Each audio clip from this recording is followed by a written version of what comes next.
sou a Juliana Gonçalves, sou repórter aqui do Intercept Brasil e diretora de redes. Obrigada pelo elogio pelo batom. É, Hoje a gente vai falar sobre quem o coronavírus mais mata, com o Silvio Almeida. O Silvio, ele é jurista, filósofo, é professor da Mackenzie, professor da Duke University e presidente do Instituto Luiz Gama, além de ser autor do livro Racismo Estrutural. Ou seja, eu tive que fazer o dever de casa, né, porque o Silvio é brabo. O objetivo dessa conversa de hoje é a gente falar da importância da inclusão do dado racial nos dados sobre os óbitos de Covid, né? E também não só dos óbitos, mas dos casos de infectados também. E ontem, né, saiu um estudo da PUC-Rio que confirma confirma o tema, né, da live de hoje. Os negros com baixa escolaridade têm 4 vezes mais chances de falecer de Covid do que brancos com ensino superior.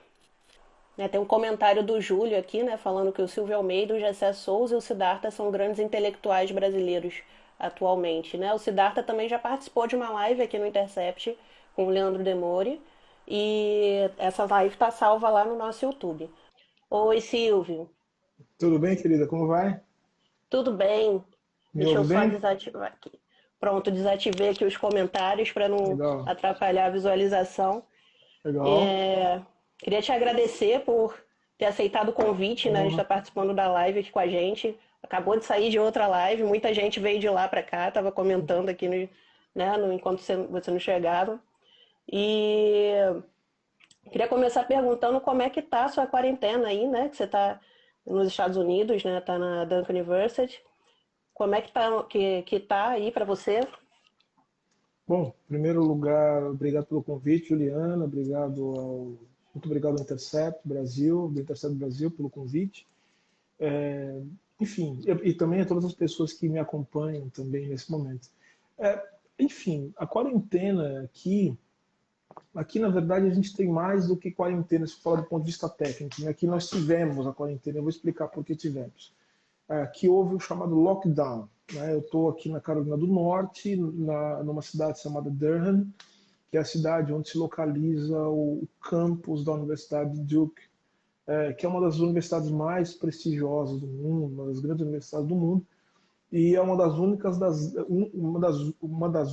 das grandes universidades nos Estados Unidos que fica no sul dos Estados Unidos. Então, eu estou aqui no sul dos Estados Unidos, na Carolina do Norte, e aqui teve lockdown. O que significa lockdown? Logo no começo, quando a OMS declarou pandemia, o governo dos Estados Unidos, o governo central dos Estados Unidos, o governo federal, ele se titubeava, porque a gente sabe muito bem quem está no poder aqui nos Estados Unidos. As universidades, que tem duas grandes universidades aqui, Duke University e a UNC, que é a Universidade da Carolina do Norte, que é uma universidade estadual, decretaram fechamento, instituíram aulas online para os alunos, deram todo o apoio para os professores. Os alunos, alguns tiveram muitos problemas também, né, porque eles não eram. Tem muita gente que não é daqui dos Estados Unidos, teve que voltar para casa, enfim, teve que deixar o alojamento universitário. E o governador e o prefeito, como já disse, fecharam a cidade toda. Instituíram auxílio para os pequenos comerciantes, enfim, e tudo fechado. Nada abria mesmo. Até os horários do supermercado ficaram restritos, tudo. E agora, eu não posso avaliar se de maneira precipitada ou não, mas pelos números de contaminação aqui, que são muito baixos, em relação, por exemplo, a Nova York e outros lugares, já entra-se na fase 2 da reabertura. Então, por exemplo, o horário do supermercado já estendeu a abertura, enfim, e daqui a pouco já se pode frequentar certos locais, desde que com um número limitado de pessoas. Ou seja, o duro da quarentena é justamente a impossibilidade, né, todas as dificuldades, melhor dizendo, que isso traz, né, do ponto de vista do ponto de vista humano, do ponto de vista de uma vida mais saudável, e no momento que o Brasil vive um momento político terrível, né? E os Estados Unidos também, mas o Brasil muito pior. leve, muito político terrível, a gente tem um pouco de limitação. Mas, assim, estou passando bem com a ajuda da família, com a ajuda dos amigos e recebendo a solidariedade de todos É, vocês. enquanto você falava, eu fui comparando com a situação que a gente tem aqui no Brasil, né? E eu estou na Baixada Fluminense com a minha família, no Rio de Janeiro. E aqui a gente tem uma falta de infraestrutura, né? O município de São João, né, que é onde eu estou com a minha família, ele não tem uma rede de hospitais, não tem saneamento básico, então a gente vive essas dificuldades também enfrentando a preocupação de que se precisar de um atendimento médico, a gente precisa fazer esse trânsito para outro município. O município mais próximo é Duque de Caxias, que, enfim, foi o Sim, último a adotar o isolamento e reabriu essa semana, né? Então, por isso que eu quis também perguntar em relação a como estava a sua quarentena, para entender um pouco, né, não, como... e é curioso, sabe por quê? Porque a Universidade de Duke tem um projeto de pesquisa relevante para a Baixada Fluminense. O departamento ao qual eu faço parte, que é o departamento, que é o CLEX, né, o Centro de Estudos Latino-Americanos e Caribenhos, você tem o Brazilian Duke Initiative, né, que eles chamam, e que tem um projeto com a Baixada Fluminense. E eles estão pesquisando justamente os números da Covid-19 na Baixada Fluminense. Eles estão muito assustados, Interessante, bem inclusive. interessante. Muito Depois a gente assustados. pode conversar sobre Claro, esse projeto, né? claro. Então, assim, enquanto a gente estava, quando eu estava finalizando o roteiro, né, para a nossa conversa, o Núcleo de Operações de Inteligência da Saúde da PUC-Rio divulgou um estudo, né, ontem, e nele aponta que a população negra com baixa escolaridade tem 4 vezes mais chances de morrer por Covid do que os brancos com ensino superior.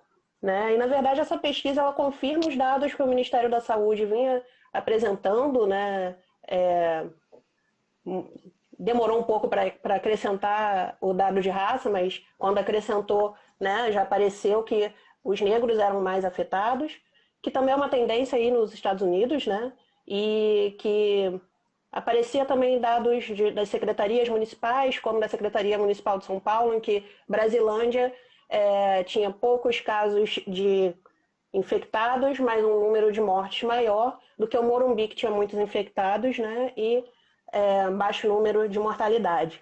Então, eu queria que a gente começasse essa conversa, né, com você comentando os dados desse estudo que foi publicado ontem, né, que ele meio que responde o tema, né, da live, né, quem é que o coronavírus mais mata. Então, a questão toda aí, eu acho que esses números e os números da pandemia, não só no Brasil, mas aqui nos Estados Unidos mesmo, isso também tem sido objeto de estudo pelas universidades americanas, centros de pesquisa, demonstram aquilo que já há algum tempo, não eu, tão somente eu, mas outras pessoas, outros pesquisadores e pesquisadoras têm falado sobre o racismo estrutural. O racismo estrutural, ele, ele deve ser captado não apenas como uma chave teórica, né, mas também uma chave teórica importante, mas como uma possibilidade de dar sentido a esse tipo de fenômeno, né? E, portanto, como uma chave teórica, né, na verdade, né, uma chave teórica conceitual, mas cujo preenchimento de realidade tem que se dar justamente olhando para números como esse. Então, o que esses números demonstram? Demonstram que o fator raça e classe, né, fator raça e classe, são fatores que não andam de maneira separada, mais do que de maneira interseccional, são fatores estruturais, ou seja, a raça e a classe, elas são manifestações de uma estrutura social que produz tanto a raça como a classe, como formas de classificação de grupos sociais e indivíduos. Então, o que fica evidente aí? Fica evidente que numa pandemia, e a ideia de pandemia, a ideia de que existe uma enfermidade, que existe uma doença que tem um alcance global, as pessoas que serão mais atingidas pela doença são justamente aquelas pessoas que são atravessadas por condições estruturais, que são condições de raça e classe. Portanto, raça e classe não são apenas problemas identitários, né? São problemas que se referem ao próprio modo de configuração ou de constituição da sua existência no mundo. Ou seja, o fato de ser negro não é uma questão de identidade, mas a identidade ela se refere com uma série de outros aspectos, com uma série de outros elementos, sendo mais preciso, e que vão afetar diretamente a minha vida, justamente pelo fato de carregar essa identidade. Então, o que significa ser negro? Né? E a pesquisa, a pesquisa é mais um dado que preenche, né, a teoria, né, que a gente pode chamar do racismo estrutural. Essa pesquisa ela demonstra que quando se é negro, por uma série de fatores históricos, por processos históricos e políticos, você está submetido a certas condições de precarização da sua vida material que colocam você em risco diante de fatores como, por exemplo, uma pandemia. Porque, veja, não se tem vacina, mas se tem formas de prevenção, ou pelo menos ou formas de diminuir os estragos que a doença pode causar. Só que essas formas de prevenção, elas dependem do quê? Elas dependem de política, elas dependem de condições de moradia, elas dependem de políticas de saúde. E quando se fala de políticas de saúde, condições de moradia, e outra coisa, depende também de renda. Todos esses fatores, eles são fatores que são cruciais no combate aos efeitos da Covid-19. Por isso se declara pandemia. Eu quero repetir algo que falei antes. Pandemia não é a doença. Pandemia é o estado político que é decretado em virtude da doença. Portanto, não é o vírus que criou a pandemia, foram os políticos que criaram o estado de pandemia para que houvesse uma organização a fim de lidar com todas as intempéries que seriam ocasionadas por conta da infecção. Perfeito?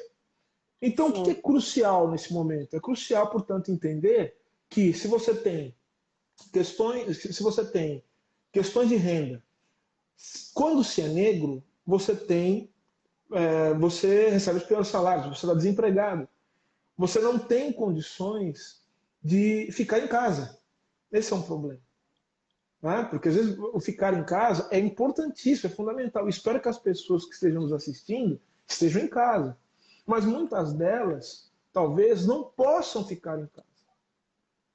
E quem são as pessoas que não podem ficar em casa? São as pessoas que, por exemplo, não têm um emprego, não têm salário, que não têm um salário fixo, que trabalham em empresas que não têm condições justamente de pagar, né, um salário enquanto as pessoas estão em casa, cuidando da sua saúde. São pessoas que não têm outra opção a não ser pegar um carrinho, né, pegar um carreto e ficar catando latinha. Como é que essas pessoas vão ficar em casa? E muitas vezes elas não têm esse fator, elas não têm como ficar em casa porque ou não têm casa, ou então moram em condições que agravam a possibilidade da infecção, que é, por exemplo, morar em lugares em que há muitas pessoas vivendo juntas. Que é, muitas vezes, você mora na Baixada Fluminense, que muitas vezes não, na maioria dos casos, é a vida de quem mora em regiões periféricas, como é o caso da Baixada Fluminense. Ou quando você não divide a casa com muitas pessoas, a configuração das casas, né, das moradias, é tudo muito junto. Você está colado com o seu vizinho. É aquela coisa de morar no quintal, né? Exatamente. Você mora no quintal, o seu vizinho mora aqui, o seu vizinho passa perto de você. Ou muitas vezes, assim, as redes de solidariedade entre as pessoas mais pobres. Não é só que o seu vizinho é legal com você, é que o seu vizinho ele também te ajuda a sobreviver. Ele que olha o teu filho quando você vai trabalhar, ele te leva uma comida, Ou seja, são as redes de solidariedade das pessoas mais pobres e negras é que fica comprometida, justamente porque você não pode entrar em contato com o outro. Sim. Você percebe? Então você tem uma destruição das políticas, das formas, melhor dizendo, de sobrevivência e das estratégias que as pessoas mais pobres e negras criam para poder sobreviver às mazelas do Estado brasileiro e também às mazelas do capital. Então você tem uma espécie de destruição daquele pouco que as pessoas mais pobres e pretas, periféricas nesse país criaram para sobreviver e para lutar contra o Estado brasileiro. Percebe? Então, ou seja, então esses números, na verdade, para quem estuda racismo estrutural, para quem estuda as dinâmicas da desigualdade, para quem estuda Estado, teoria do Estado, para quem estuda como o capitalismo funciona, não é uma surpresa, é apenas mais uma confirmação. Ou seja, esses números eles não me surpreendem, eles me chocam, mas como me choca também saber que nós vivemos numa sociedade que naturaliza e normaliza esse tipo de coisa. Sim. Se a gente pegar esses dados, né, desse estudo e cruzar ele com o discurso de infecção de rebanho que o governo vem defendendo, de que todo mundo tem que ir para a rua para todo mundo pegar coronavírus logo, porque todo mundo vai ficar doente, as pessoas morrem todo dia e é isso mesmo, que tem que defender a economia, salvar o CNPJ, né? Ou até mesmo se a gente pensar na estrutura que foi apresentada para que as pessoas tivessem acesso ao auxílio emergencial, né? Que tiveram filas imensas e colocaram a população pobre e preta em filas, aglomerações desnecessárias, expostas ao coronavírus, né? Que é totalmente um contrassenso a forma que foi, né, esse acesso ao auxílio emergencial, né? E quando a gente cruza isso, e a gente consegue pensar que o Estado, que na verdade é o responsável pelas mortes e não o coronavírus. Sim, agora vamos lá. Não é só o Estado. Esse é o ponto. Porque se tornou comum também, isso a gente tem que tomar um pouco de cuidado, é uma questão teórica, histórica, mas é importante. Porque assim, quando eu falo que é teórica, eu não estou querendo dizer que é menos importante, estou querendo dizer que é fundamental. Porque se a gente não. Porque a teoria é a maneira com que a gente tem que lidar com as complexidades e com os dilemas da prática. Então, veja só, não é só o Estado que mata. A gente pode dizer, o capital mata, o capitalismo mata. E o Estado está relacionado justamente, o Estado é a forma política desse tipo de sociabilidade que é exigida pelo tipo de reprodução econômica que nós vivemos. Então, veja só, porque ao mesmo tempo que a gente fala que o Estado mata, a gente pede para que o Estado também intervenha com políticas públicas. Ao mesmo tempo que você tem um Estado que mata, você tem as universidades. Então, você note que tem uma armadilha, não é uma armadilha, é um ardil. Mais do que uma armadilha. O que é o ardil? O ardil é aquilo que você não tem saída. Se você fala sim, você se complica. Se você fala não, você se complica. É um ardil. Qual que é o ardil? O Estado brasileiro mata os pobres e os negros, mas ao mesmo tempo, sem o Estado, os pobres e negros ficam à mercê também das forças e dos grupos econômicos que se servem do Estado para os seus interesses e para matar a população negra. Você percebe? Então, que é um ardil? Por quê? Porque, veja só, o discurso anti-estatal, anti-Estado, é um discurso também que é feito por uma parte dos liberais ou dos chamados neoliberais que hoje estão na cabeça do governo. Eles não falam que o Estado está muito inchado, que tem que ter menos Estado, que tem que cortar Estado, que não pode ter tanto Estado. Mas por quê? Não é porque eles querem que... Não que eles acham tão somente que o Estado está os oprimindo, porque eles fazem o discurso da opressão e se vitimizam. Eles são os vitimistas. Mas, na verdade, eles sempre se serviram das estruturas do Estado, inclusive das estruturas tributárias do Estado, para enriquecer. Então você veja, por exemplo, que tem pessoas... Vamos pegar quem está mandando na economia do país. São pessoas que ganharam dinheiro o tempo todo com o Estado brasileiro. Ganharam o tempo todo fazendo o quê? Jogadas, tramóias e tal, utilizando o quê? O fato, a proximidade que eles têm com o poder político. Então, a gente tem que tomar cuidado, porque a gente tem que ver o Estado de maneira dialética. Dialética. A gente tem que fazer um discurso de crítica ao Estado violentíssimo. Mas a gente não pode fazer na mesma direção que esses sujeitos fazem, porque eles querem tirar, inclusive, as redes de proteção social, que são o resultado não de favor do Estado, mas das lutas historicamente empreendidas pelos trabalhadores, pelo povo negro, para que o Estado brasileiro tivesse uma reorientação mínima. Reorientação mínima. Posso dar um exemplo aqui? Uma luta importante? Sim. A luta pelas cotas nas universidades.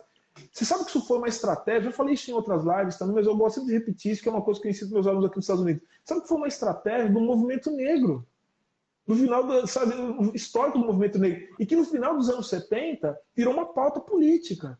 Então, aquele famoso encontro do MNU, né, nas escadarias do Teatro Municipal de São Paulo, né, e que marcou uma transformação do movimento negro, criou ali uma estratégia para dizer o seguinte: nós temos que mudar, nós temos que reorientar o movimento negro. E nós vamos fazer o seguinte: nós vamos reivindicar o quê? Presença nas universidades. Porque a universidade no Brasil, pública e, portanto, a menos do que pública, a universidade estatal, porque se fosse pública era mais aberta, né? Porque tem uma diferença. A universidade que está ligada às estruturas do Estado no Brasil é a universidade onde as elites, as chamadas elites, elas são ungidas de legitimação para exercer os cargos de poder que elas exercem hoje. Porque você veja, o próprio ministro da Economia, ele foi estudar nos Estados, aqui veio estar aqui nos Estados Unidos, em Chicago, com bolsa paga pelo Estado brasileiro. Olha só que coisa interessante.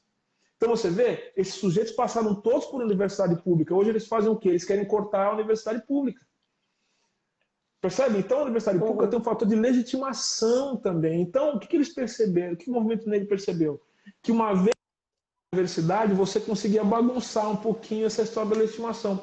Falar assim, bom, se nós também estamos na universidade, nós temos a mesma capacidade intelectual de vocês, por que a gente não pode ocupar o poder então?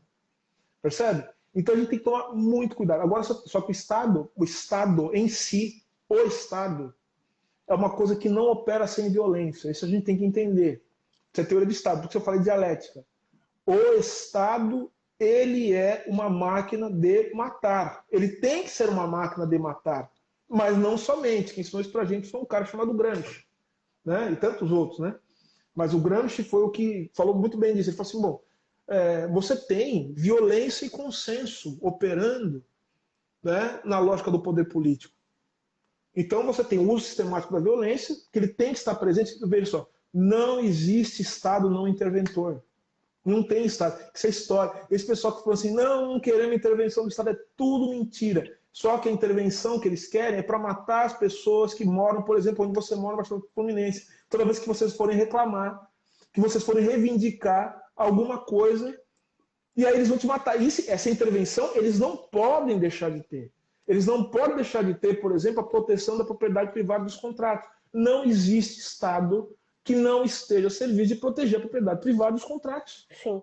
É uma lógica da necropolítica, né? Que ficou, é um termo que popularizou, né, agora, mas é exatamente isso. Né? Que a necropolítica traz essa ideia de que existe um inimigo que pode ser limado, né? Que é essa população negra, periférica e excedente, que meio que atrapalha os planos dessas pessoas para que o Estado funciona, né? Então, é meio que isso, né? Sim, mas é interessante você falar do inimigo, né? O inimigo tem a ver com necropolítica, enfim. Porque assim, esse conceito que o Achille Mbembe coloca, ele movimenta, é um conceito que ele tem que ser lido a partir de uma série de referências teóricas. Várias referências teóricas atuam aí. Primeiro que a noção de necropolítica do Achille Mbembe está querendo dar conta de um fenômeno específico. Que ele está querendo falar como o Estado se organiza nos estertores, ou melhor dizendo, nos limites da lógica neoliberal, do regime de acumulação instituída pelo neoliberalismo. Perfeito? Então, o Achille Mbembe está querendo dar conta disso.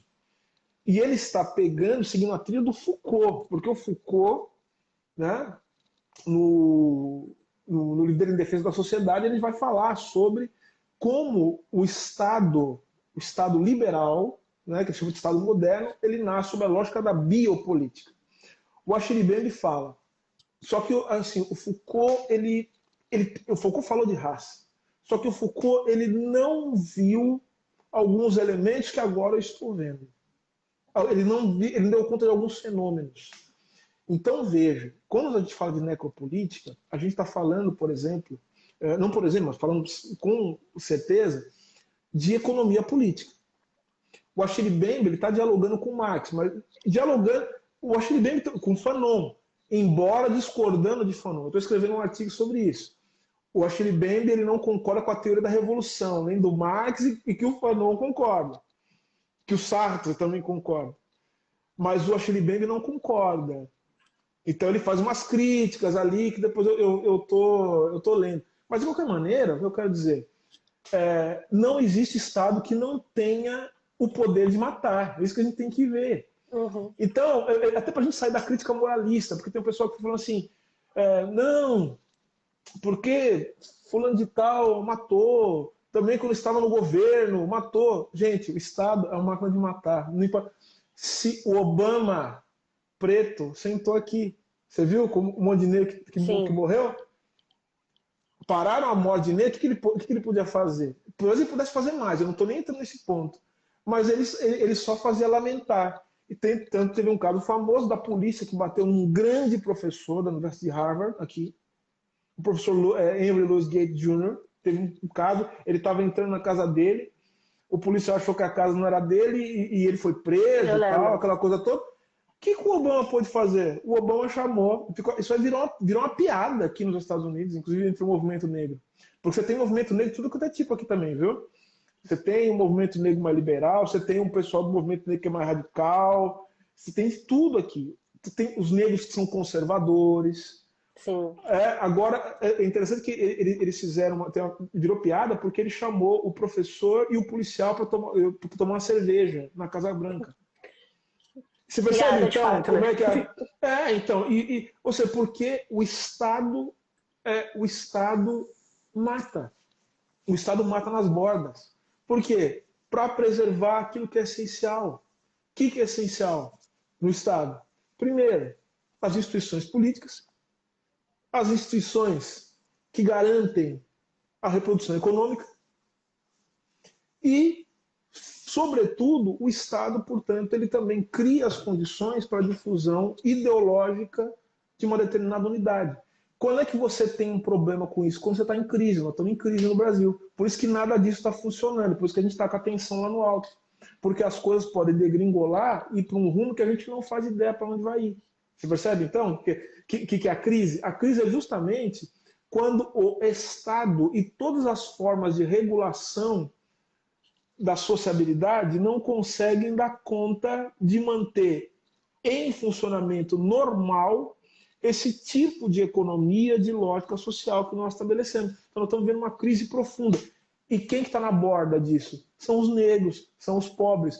Então, para fazer funcionar esse esquema, o Estado, portanto, tem que criar um novo script, tem que avançar, criar novas lógicas do direito de matar. Aí você falou, interessante, né? Falou sobre a pandemia. Veja que a pandemia está sendo encarada por muita gente como oportunidade. Oportunidade de quê? Oportunidade de economizar, oportunidade enfim, de ter que de não ter que lidar com o problema da velhice, né? Oportunidade de ganhar mais dinheiro. Você vê que tipo de discurso desgraçado que está sendo criado? Sim. E veja, isso não é uma coisa que começou agora, tá bom? Esse tipo de discurso eugênico, esse tipo de discurso darwinismo social é algo que está na base de muitas destas teorias econômicas que são vinculadas ao neoliberalismo. Esses autores que eles citam aí, Mises, né, e tantos outros, são autores que são partidários do darwinismo social. Agora, quem nos assiste? Eu queria fazer uma pergunta agora para todo mundo que está nos assistindo. O que leva uma pessoa a achar que uma outra pessoa merece que ela não conhece, que nada, que não lhe fez mal, que ela acha que uma pessoa merece, que ela merece viver mais e melhor do que outra pessoa. O que leva alguém a pensar uma coisa dessa? O que leva alguém a defender isso publicamente? Só pode ser racismo. O racismo, portanto, ele é uma forma de naturalização da morte do outro. Você cria uma alteridade radical. Se você não tem Estado, você não cria, você não tem como criar. Se você não tem meios de comunicação que reproduzem sempre a figura do outro, você não tem como criar isso. Né? E você sabe onde você percebe muito isso, Juliana? Quando você começa a ver os filmes sobre as propagandas de guerra nos Estados Unidos e na Alemanha também. Né? Então, quando você vê na Segunda Guerra Mundial, os Estados Unidos eles criaram, tem até um documentário sobre isso, né? Um documentário famoso que chama. Eu sempre estou falando desse documentário porque eu assisti há pouco tempo, que chama Five Came Back. Né? Tem até numa plataforma de streaming famosa, tem esse documentário. É um documentário que mostra como o exército americano ele recrutou, eles foram oficiais do exército, os 5 maiores cineastas dos Estados Unidos nos anos 30. 5 dos maiores cineastas. Para fazer o quê? Filmes propaganda de guerra. Eles criaram a figura do japonês monstruoso. Eles foram chamados porque os negros no Harlem, eles diziam o seguinte: a nossa situação não vai mudar nada. Sabe por quê? Porque nós já vivemos na segregação racial. Se os alemães tomarem conta, e daí?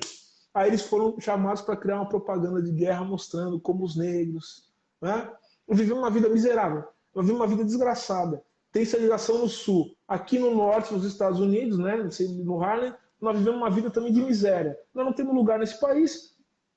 O que adianta? Aí eles foram convocados. Eles chamaram quem? Você pensa que é qualquer um? Chamaram o Frank Capra, o John Huston, o John Ford escreveu, fez um dos filmes que eu mais gosto na vida,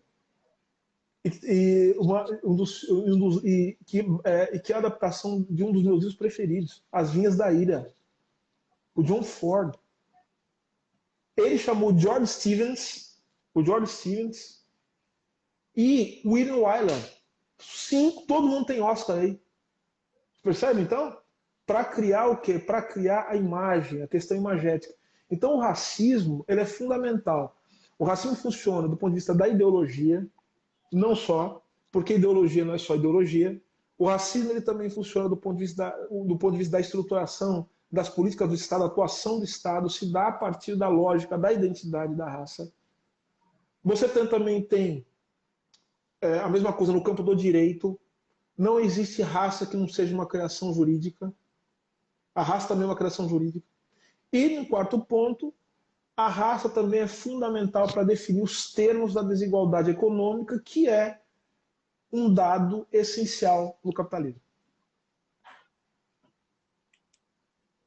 Uma aula. Uma aula.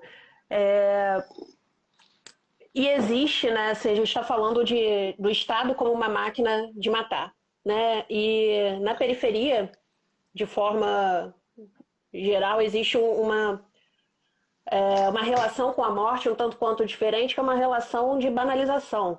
Né? Devido à violência, né, acaba existindo uma normalização da morte. E agora, com o coronavírus, né, com a pandemia, as pessoas estão morrendo e virando número. Né? Também é um tipo de banalização. E não está sendo possível nem mesmo se despedir dessas pessoas, né? Porque todos os enterros, né, seguem um protocolo de segurança. Você acha que essa relação mecânica com a morte pode trazer consequências, né? Pode impulsionar o processo do racismo dentro da sociedade? Mas eu não tenho a menor dúvida. Não é que pode impulsionar. O racismo é que torna possível essa relação mecânica com a morte. Ou seja, o que a gente está vendo também é muito fruto do racismo. Por quê? Pensa comigo.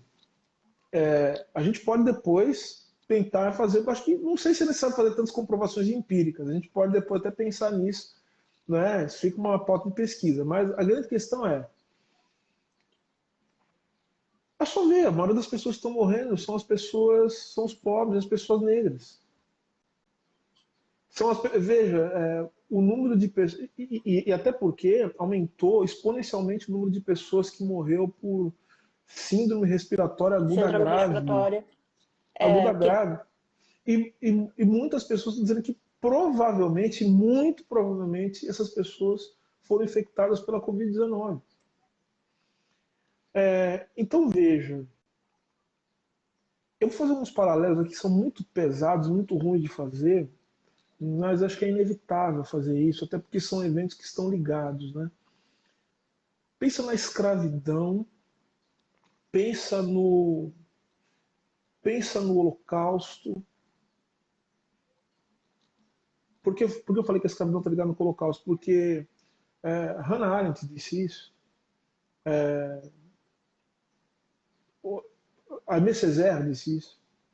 Ou seja, os nazistas eles aprenderam muito sobre tortura, sobre tecnologias da morte na Namíbia, né? Na Namíbia.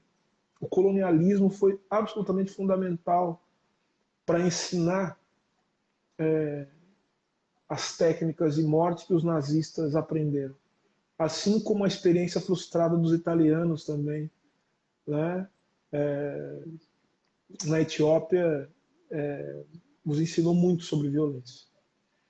Então veja, e aí a gente corta a cena e olha aquelas valas comuns, né? Que estão sendo abertas para enterrar as pessoas. Então você vê que a banalização da morte, ela cria também, ela cria corpos sem identidade, né? Ela naturaliza que o outro possa morrer.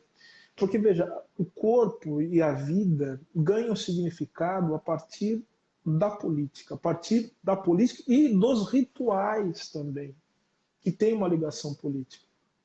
Então, quando o que a gente chama de cultura negra, ou cultura brasileira, né, se a gente for ampliar isso, cultura, né, cultura indígena, e todos os rituais e tudo aquilo que se refere a uma forma de consolidação e transmissão da cultura, são formas de você declarar sua existência no mundo e dizer que o seu corpo ele tem um significado. E que o corpo de todos os seus eles também têm um significado. E com isso que vocês, para além do corpo, têm uma existência que vai se perpetuar e que vai ter um sentido para todos os outros que ficarem depois de você. Quando você banaliza a morte, quando você faz com que os corpos eles sejam simplesmente amontoados, retira-se não apenas o sentido da morte, mas também retira-se o sentido da vida de todas as pessoas, né, que testemunham aquele momento, porque a morte e os rituais fúnebres eles são momentos de testemunho da vida daquela pessoa que se foi. Então vejam que um dos aspectos fundamentais e centrais do racismo, e eu não estou falando só do racismo antinegro, contra os negros, mas do racismo de maneira geral, é justamente você retirar a potência da vida do outro, banalizando o momento da sua morte. Percebe? A morte ela não significa nada, portanto, se ela nada significa, porque a vida também não significa. As ditaduras fazem isso também, com o desaparecimento dos corpos. Tudo isso é. Então vejo que quando a gente fala de que a gente está vivendo um momento muito complicado, é justamente porque essas cenas que se repetem o tempo todo na televisão acabam nos dando a sensação de que a morte sem sentido é a normalidade do mundo. Notou? Porque a gente vê aquele monte de caixão e logo logo esse tipo de coisa passa a ser normalizado. E a gente passa porque a gente não se conecta com o choro, com o sofrimento. A gente não consegue construir uma vida que tenha valor. Notou? Sim. Então, esse é um ponto fundamental. Então, eu vou repetir o que eu já estou dizendo há muito tempo. O nosso processo de reconstrução da vida política, ou de reconstrução, na verdade, porque não há o que reconstruir. O nosso processo de construção, de soerguimento de uma nova vida, de uma nova sociabilidade, passa também por nós atribuirmos dignidade e lembrarmos o nome de cada uma das pessoas que se foi nesse momento. Nós precisamos homenageá-los. Nós precisamos ter uma liderança política, um poder político que tenha decência. Porque eu estou dizendo para as pessoas, as nossas expectativas estão tão rebaixadas hoje, porque pelo que a gente está vendo no Brasil, a gente só precisava de um ser humano na presidência da República, né? Um ser humano. Né? Não só na presidência, mas assim, no entorno. A gente precisava de seres Sim. humanos. De pessoas que tivessem a capacidade de reconhecer o outro enquanto sujeito. Seria absolutamente central. Então a gente vai ter que reconhecer a humanidade perdida das pessoas que se foram nesse momento, porque parece que a gente está vivendo um momento de humanidade suspensa. Parece que a gente está vivendo um momento em que o reconhecimento do outro parece que está em sursis, né? Usando uma linguagem jurídica. E você falando, né, sobre essa banalização, é impossível não fazer um paralelo, né? São situações diferentes, mas é impossível não fazer um paralelo com as 3 mortes que a gente teve na semana passada, como a do João Pedro, né? E a morte que teve também nos Estados Unidos, que foram pessoas negras sendo assassinadas, e aqui no Brasil foram 3 mortes, são vistas como, não sei, existe uma sensação, né, de que é mais uma pessoa, mais um número, a gente faz ato, mas é diferente da reação americana, né? Do que está acontecendo, dos protestos que estão acontecendo já há 3 dias, né? Por aí. Mas eu acabei de falar isso numa outra live, né, que eu fiz há Eu não pouco. assisti a outra live, foi o que Ah, eu tá. pensei agora. Não, então, exatamente. Mas, assim, mas é uma coisa boa de repetir, uma coisa interessante de repetir, porque a sua pergunta é muito boa, ela vai ter que ser repetida várias vezes. A sua pergunta é excelente. Assim como foi da outra live também. A questão é a gente não pode também achar que nós estamos passivos. A gente não está passivo. Você mora no Baixada Fluminense, você sabe que nós não estamos passivos. Sim. O nível de violência que sobre nós é aplicado não é o mesmo que é aplicado na sociedade americana. O norte-americano, o estadunidense, com mais precisão, né? Então vejam, não é a mesma coisa. Não é a mesma coisa. Aqui, como aqui há, por ser um país central do capitalismo, por estar no centro do capitalismo, por ser o país mais importante do capitalismo mundial hoje, os Estados Unidos ele tem em funcionamento algumas estruturas que são liberais, mesmo liberais. Então, a coisa da imprensa livre, claro, livre não é livre no sentido de que vai se voltar contra o capital, mas livre no sentido de que vai carregar essa coisa de informar e da informação, enfim, e essa multiplicidade. Claro que tem uma série de comprometimentos, está comprometida com os grandes negócios, com as grandes empresas. Eu não estou dizendo isso. Eu estou dizendo que para nós no Brasil é muito difícil quando morre um negro, quando morre um jovem negro, que isso seja noticiado. A gente não consegue fazer com que seja noticiado na grande imprensa, naquela que tem um alcance. A gente não consegue ter uma postura crítica por parte das autoridades, a gente não consegue ter mecanismo de pressão sobre as autoridades. A gente não consegue ter um número suficiente de pessoas no parlamento, e não que não haja pessoas muito dignas, e há sim pessoas muito dignas no parlamento brasileiro, nos parlamentos no Brasil, no Congresso, nas assembleias, nas câmaras, enfim, que possam exercer um tipo de pressão. Então vejam que nós somos um povo empobrecido, atravessado por séculos de racismo, que não conseguiu dar conta de problemas que são básicos e fundamentais em outros lugares do mundo. E nós temos que criar estratégias para sobreviver dentro de uma realidade que é completamente diferente da realidade dos Estados Unidos. Percebe? Então, assim, e não quer dizer que a gente não reaja, não quer dizer que a gente não revolta, porque a polícia no Brasil, ela mata. Você imagine o que acontece se as pessoas negras no Brasil fizerem metade, a gente não consegue fazer uma manifestação na Avenida Paulista pacífica. Né? Você nota, então, o que acontece? Então vejo que nós vivemos um país com um índice de violência, com um nível de, de comprometimento das instituições que seriam, que deveriam agir de maneira democrática, que não se compara, que não se compara. E mesmo assim a gente luta, a gente sobrevive, e a gente morre lutando. Porque para a gente não passar a impressão de que nós somos passivos e eles que são os ativos aqui, eles são minoria aqui. Minoria. Eles são poucos, nós somos a grande maioria. Portanto, é fundamental que o Estado brasileiro seja mais violento conosco, para nos manter sob controle. Faz Né? todo sentido. Claro, claro. Né? E ainda assim a gente sobrevive. É isso. Eles não sabem o que é o Brasil. O dia que eles soubessem o que é o Brasil, eles entenderiam o risco que eles correm. É. A gente vai ter que dar uma acelerada aqui por causa da hora, né? Claro, claro. Eu queria que você comentasse, eu assisti sua live com a Djamila no domingo. Foi uma ótima live, né?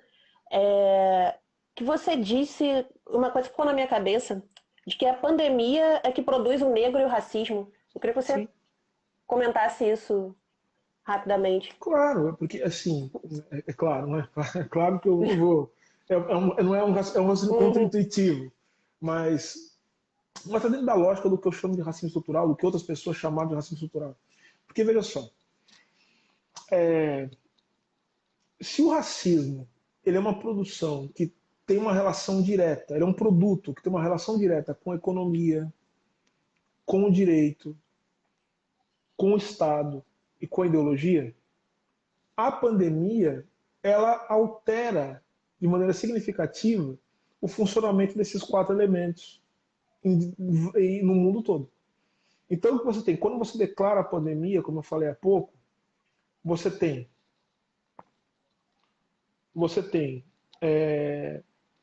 uma mudança na atuação do Estado para lidar com os efeitos da pandemia, uma mudança também na economia para lidar com os efeitos da pandemia, no direito a mesma coisa, uma nova forma de regulamentação, e você tem também um novo parâmetro ideológico justamente para tentar lidar com os efeitos psicossociais, enfim, que a pandemia ela vai lidar, que ela vai trazer. Pois bem, é nesse momento que essas forças atuam também produzindo novos parâmetros de alteridade do outro. Então, eu pego como exemplo a situação dos chineses. Né? Olha como isso vai ser aproveitado. Olha aquilo que o Foucault falou. Olha só como o poder ele vai sendo depois ele vai sendo colonizado, né? Ou seja, ele vai sendo trazido para o, ele não nasce no centro, mas ele é trazido para o centro. Porque a pandemia ela mobiliza medo, aquilo que Freud chama, né? O Freud né? Ele vai trabalhar com esses três aspectos, né? A angústia, o terror e o medo. Então a pandemia ela mobiliza isso. E ela, portanto, se torna um elemento fundamental, um instrumento fundamental para exercer controle sobre as populações, para que também se faça uso do medo, da angústia, do medo e do terror nos projetos econômicos que vão aumentar ainda mais a concentração de renda no mundo. Então eu digo que a pandemia ela vai criar novos parâmetros de racialização. Aquilo que a Ashley Bailey escreveu há pouco tempo, ou seja, não é mais a cor da pele, ela é um fator de identificação muito importante. Só que agora, para além da cor da pele, a Sim. pessoa com aquela cor da pele, ela pode estar trazendo dentro de si algo que vai me matar.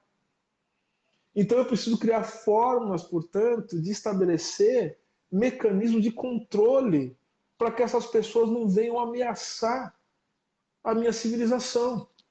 Não é só a cultura dela, Não é só o jeito dela que vai modificar e que vai, de alguma maneira, destruir aquilo que eu sou. Mas ela traz consigo uma doença. Ela pode ser, ela vai me destruir também porque ela traz uma doença. Então a pandemia, não é o racismo só que afeta a pandemia, mas a pandemia também vai afetar a lógica de reprodução do racismo. Porque ela vai criar novos e mais azeitados, legitimados mecanismos de opressão e de violência. Perfeito. Perfeito não, né? Mas a explicação foi perfeita. Né? A gente abriu a caixinha de comentários no Instagram do Intercept, né? E um comentário que veio, eu vou juntar com uma pergunta que eu já tinha programado, né? Que a pessoa pergunta como a gente faz para lutar contra o racismo estrutural, o que faz para se acabar com o racismo estrutural. E a minha pergunta era se a gente contabilizar os dados de raça entre os óbitos de Covid é uma forma de combater o racismo estrutural. Claro, sim, sim, sem dúvida. Sabe por quê? Porque a gente não. A gente precisa conhecer, a gente precisa trazer à tona, a gente precisa trazer luz a esses dados. Mas não bastam só os dados. Esses dados eles têm que ser lidos a partir das chaves interpretativas, portanto teóricas e conceituais corretas. Então, esses dados que mostram o número, né, de pessoas negras atingidas pela Covid-19, ele é central para que nós passemos, diante dessa informação e desse conhecimento que nos é trazido, criar estratégias políticas para desmontar as engrenagens que colocam certos grupos sociais racializados nessa condição. Porque, vejam, se a gente olhar pela chave teórica ou pela chave conceitual errada, é que a gente pensa o seguinte, bom, então a gente precisa fazer uma lei para eventualmente fazer com que esses... O que é importante, vamos fazer uma lei para que esses dados sejam obrigatórios. Isso é fundamental, isso está sendo feito, inclusive. Vamos entrar com uma ação judicial. O Instituto Luiz Gama entrou com uma ação judicial para que nós possamos ter esse dado. Só que isso não é a solução. Isso faz parte da estratégia. Talvez seja até uma tática, mas tudo bem. De luta política, para que esses dados venham à tona. Porque a partir desses dados a gente pode mostrar como as condições sociais produzem esse tipo de situação. Por exemplo, a moradia. Então, a luta contra o racismo não é só uma luta contra o racismo, é uma luta em prol da moradia digna. Percebe? Não basta lutar só contra o racismo entendido como um ato que é como uma violência discriminatória contra pessoas. Não é só isso, temos que ir para além disso. Ou seja, como é que a gente combate o racismo? Lutando pelo direito de moradia. Como é que a gente combate o racismo? Agora, nesse momento, estrategicamente, nós precisamos lutar para que a renda básica emergencial seja a renda básica permanente universal. Todo mundo tem que receber R$600, não importa quem seja. Olha só, agora, isso é combater a racismo estrutural. O que mais que a gente tem que fazer? Nós temos que cada vez lutar para a abertura dos espaços políticos de decisão da população negra. E não só a população negra, mas de todas as pessoas. Mas os negros são a maioria. Nós temos que lutar também, colocando a questão do negro como algo fundamental. Os negros têm que participar, os negros têm que ter voz, tem que ter... Por isso que a representatividade ela não é suficiente, mas ela também é parte importante da estratégia. Percebe? Sim. Mas tudo isso tem que vir conectado com uma luta que vai além da raça. Porque, veja, qual que é a nossa ideia? A nossa ideia não é ficar afirmando a raça, mas ao afirmar a raça, denunciar o racismo e, portanto, acabar com a raça como um fator de classificação dos seres humanos. Essa é a nossa ideia. A gente só acaba com isso se a gente também acabar com as condições de produção da raça e do racismo. É isso. Bateu o nosso tempo aqui, a gente até extrapolou um pouquinho, porque a gente faz um pouquinho menos de 1 hora, né? Mas foi necessário. E eu queria te agradecer, Silvio, por ter aceito o convite, né? E pela aula que você deu agora pra gente, Imagina, imagina. Uma honra. né? E espero que a gente se fale e possa, né, ter novas parcerias mais pra frente. Claro, vai ser uma honra, um prazer. Muita admiração por você, pelo seu trabalho e pelo trabalho desenvolvido pela Intercept Brasil. Muito obrigado. Obrigada, Silvio. Abraço. Um abraço, Vou querido. Tudo de encerrar bom. aqui. Axé. Bom, gente, eu espero que vocês tenham gostado da live. E antes de encerrar aqui, eu quero lembrar que todo o trabalho do Intercept depende de vocês também, né? São os financiadores do nosso trabalho. Então, eu convido vocês a fazerem parte do Intercept Brasil através do Catarse.